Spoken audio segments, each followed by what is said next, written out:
Hi friends, welcome back to another episode of Generation Tech. My name is Alan. So today I got a really cool story for you guys. It's about Emperor Palpatine and his connection with Supreme Leader Snoke.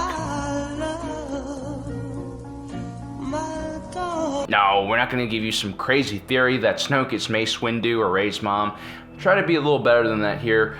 Everything we're about to tell you is based on real canon fact, and it's only sprinkled with a little bit of our speculation. Whether you like Palpatine or not, you can't deny that he was a master planner and a cunning tactician. It was once said that he knew how to play a game so long that the horizon was actually just the starting point. And despite his large ego and obsession with the dark side, even Sidious understood that he wasn't invulnerable. Therefore, he created a contingency plan in the event he was ever killed. In a conversation early on with his protege Gallius Rax, Palpatine explained that the Empire's one sole purpose was to serve him and protect him. And should they fail to do so, should the Empire fail to protect the Emperor, it deserved to be destroyed.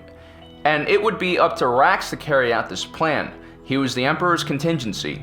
Well, it wasn't really a contingency plan, it was more like a revenge plan, an ultimate screw you from the Emperor to all the people that would end up failing him.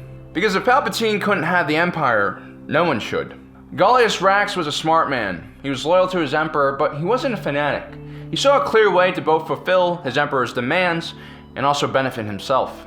He fully intended to destroy the Empire, but out of its ashes, he wanted to create a new empire, one made up of the individuals that were tough enough to survive the Empire's death.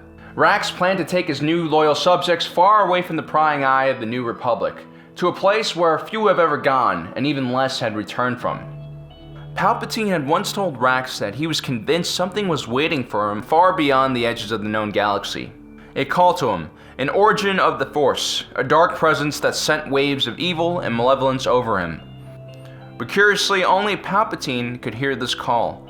Not even Darth Vader, arguably one of the most powerful Force users ever to live, could hear it. Which means this wasn't just a random signal, it was a targeted message directly made for Palpatine. The Empire had several secret observatories spread across the galaxy. They all had different purposes to them. Some were vaults for ancient Sith artifacts, some held terrifying superweapons, others were meant to keep powerful creatures imprisoned. But the one on Jakku had its own special purpose. Rax had been a slave on Jakku before fate led him to the Emperor. Palpatine's first assignment for the young boy was for him to watch over the construction of one of these observatories. Inside the one on Jakku were ancient computers from an earlier civilization, most likely during the Old Republic era, or perhaps even older. Contained in these computers were star charts of an unknown region. On the edge of the known galaxy was a barrier of solar storms, gravity wells, black holes, and other even stranger and more terrifying space anomalies. The few brave explorers who breached this barrier were never heard from again, their ships destroyed by some unknown horror. But Palpatine had a secret weapon to unlock the dangers of the unknown region, an alien who himself came from this area, Admiral Thrawn. With the Chiss Admiral's knowledge combined with this ancient computer, the observatory started its work. For decades it sent out probes into the unknown region. Many were never heard from again, but slowly the ones that survived and reported back started creating a map of the region. A map that would turn into a clear path through this deadly maze. In his latter years, the Emperor became obsessed with the signal.